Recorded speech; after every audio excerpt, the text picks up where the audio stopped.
Everyone kept saying that I was a failure, useless to the family. I didn't try to prove myself.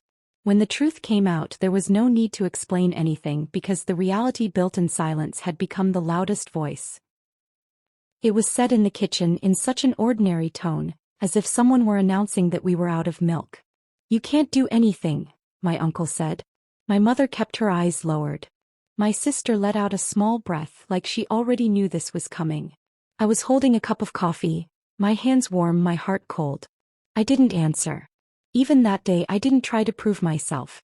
I live in a small town in Texas, the kind of place where people measure you by your paycheck, your car, and how many children you have. I didn't have much to show.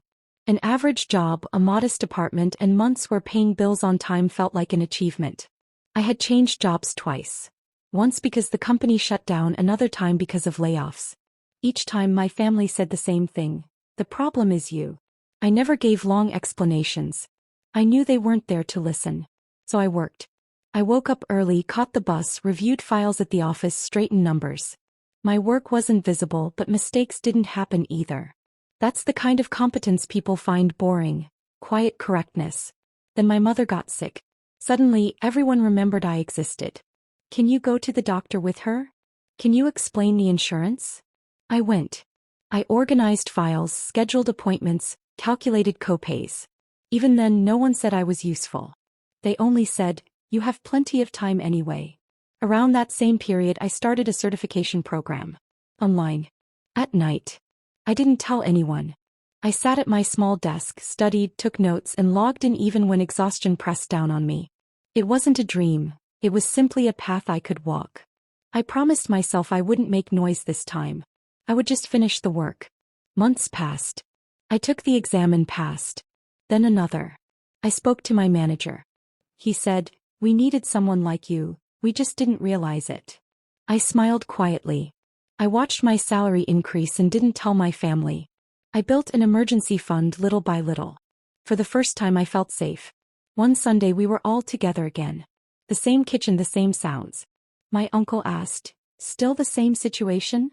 I nodded as if it didn't matter. The truth was that I was working on a new project, for the city. A system that had been broken for years, something everyone wanted fixed but no one had managed to fix. I wasn't on the official team, but the work was in my hands. I didn't tell anyone that either. The day the truth came out wasn't special to me. It was just a meeting. At City Hall. I wore simple clothes, picked up my files, and walked in. The room was filled with people whose names I had only seen in emails. They reviewed the presentation, asked questions, and finally said, "Who did this work?" My name was spoken. Fully. Curry. There was a brief silence, then not applause, just nods.